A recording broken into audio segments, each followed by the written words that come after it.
Programme manager को स्थानांतरण करने की मांग में पश्चिम बंगाल स्वास्थ्य कर्मी संगठन ने किया विरोध प्रदर्शन।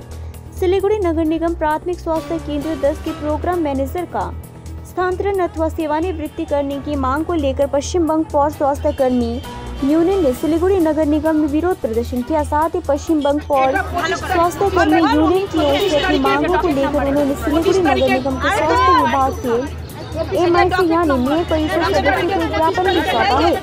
संगठन की ओर से जोई लोड ने कहा कि इसी महीने की 24 तारीख को प्रोग्राम मैनेजर डॉक्टर अबू येना ने नगर प्राथमिक स्वास्थ्य केंद्र 10 की एक आशा कार्यकर्ता के साथ दुर्व्यवहार किया था। उन्होंने यह भी शिकायत की कि उनका इंसेंटिव काट लिया गया।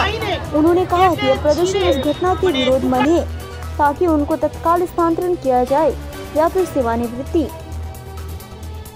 আমার কথা হচ্ছে পৌর স্বাস্থ্যকর্মী কন্ট্রাকচুয়াল ইউনিয়নের আমি সভাপতি পদে আছি।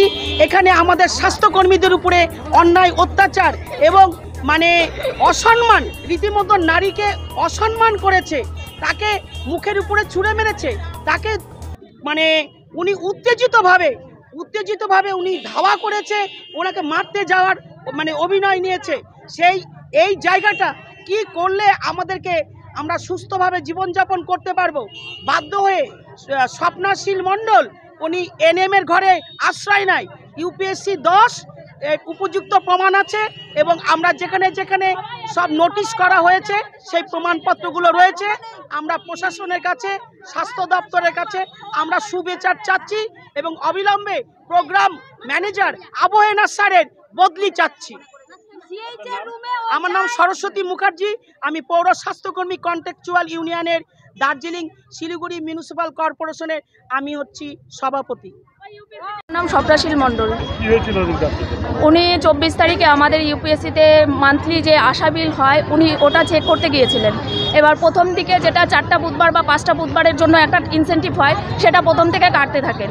তখন আমি বলি যে স্যার আপনি প্রত্যেক কটা বুধবার কেন কাটছেন, প্রত্যেক কটা বুধবার তো ডিউ লিস্টের জন্য হয় না। তো উনি বলছে তাহলে প্রমাণ দেখান সমস্ত। এবার প্রমাণ নিয়ে এসে আমরা যে ANC খাতা সেটা দেখিয়েছি, তারপরে জন্মমৃত্যু রেজিস্টার নথিকরণ সেটাও দেখিয়েছি। এবার আমার ক্ষেত্রে যেটা হয় JSY আর নন JSY এর গল্প নিয়ে ওনার সঙ্গে আমার তর্ক শুরু হয়। এবার যেটা হয় যে সিভিল হাসপাতালে আমি একটা মাকে নিয়ে এসেছি, 4 নম্বর ফর্ম সই করে ওনাকে প্রমাণ সহকারে দেখিয়েছি, উনি তবুও কেটেছেন। আমি বলছি স্যার এখানে এটা কেটেছেন কেন?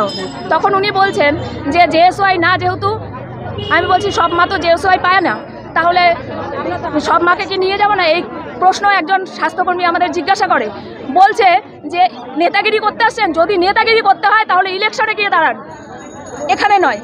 এবার সেই মুহূর্তে উনি গোল করে আমার জায়গাটা কেটে দেন। তারপরে যখন আমি বলতে যাই যে না স্যার আপনি গোল করে কেটেছেন এই জায়গাটা, তখন উনি আমার বিল ছিঁড়ে আমার মুখের মধ্যে ছুঁড়ে মারেন। আমি ওখান থেকে বেরিয়ে আসি, আমার পেছন দৌড়ে এসে আমাকে মারতে আসে। হ্যাঁ, ANM এর রুমে গিয়ে আমি আশ্রয় নিই। আমার ANM আমার যে গ্রুপটি আছে সেই গ্রুপটি ওনাকে টেনে বার করেন ওই রুম থেকে। এখন চাচ্ছি ওনার যে ব্যবহারটা উনি করেছেন, যে আচরণটা করেছেন তার জন্য শাস্তি এবং ওনাকে এখান থেকে বদলি করা হোক। একটা অভিযোগ নিয়ে এসেছে যে কাস্টমার তাদের সাথে দুর্ব্যবহার করেছে, তার অর্ডার এসে কি বলবেন যে ছেড়ে ফেলেছে? ঘটনা হচ্ছে আমি আজকে জানলাম ব্যাপারটা, ওনারা আসলেন, একটা ডেপুটেশন দিয়ে গেলেন। তো আমি ব্যাপারটা খোঁজ নিচ্ছি এবং যে ডাক্তারবাবু এটা করেছেন তার সঙ্গে আলোচনা করব। দুই পক্ষই আমাদের কর্মী, সবাইকেই আমাদের প্রয়োজন। তো আমরা এটা দেখি, খোঁজ নিয়ে মিটিয়ে দেবো যদি কোনো সমস্যা হয়ে থাকে।